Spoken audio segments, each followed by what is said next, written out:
আসসালামু আলাইকুম এভরিওয়ান। কী অবস্থা, সবাই কেমন আছেন? আশা করি সবাই ভালো আছেন।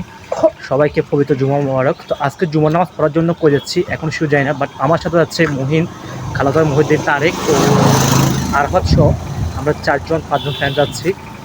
তো কোথায় যাচ্ছি এখন শুরু জানা নেই। তো ভিডিওটা ভালো লাইক কমেন্ট শেয়ার দেবেন।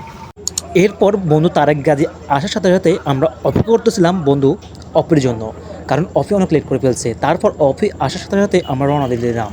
একত শুক্রবার আর এমনিতে রাস্তায় অনেক গরম, অনেক প্রচুর জ্যাম, কিন্তু আমরা ভেবেচিন্তে ঢুকে গেলাম ডক্টর হসপিটাল গলি দিয়ে।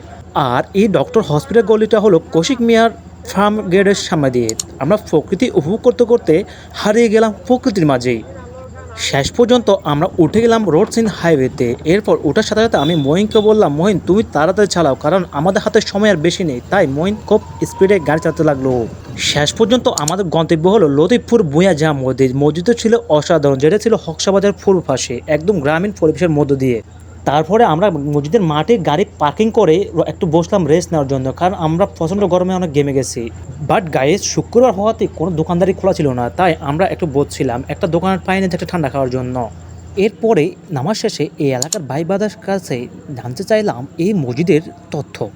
এই মসজিদ নাকি 80 বছরের পুরনো মসজিদ। আসলে মসজিদের দেখতে ছিল অনেক অসাধারণ সুন্দর। আর হ্যাঁ বন্ধুরা, আমার আসলে ঘোরা হয় না। হঠাৎ করে আমাদের গাড়ি তেল শেষ হয়ে যায় নাজিরহাটের অল্প উত্তরে। তো এখন যেহেতু জুমার দিন সব কিছু বন্ধ, তাই এখন আমরা হেঁটে ওদিকে যাচ্ছি। বাট মহিন্দ্রা তেলার জন্য গেছে, এখনও আসে নাই। তো আসলে গাড়ি দেখতেছে, বাট এরকম বিপদে পড়বো বলার বাইরে।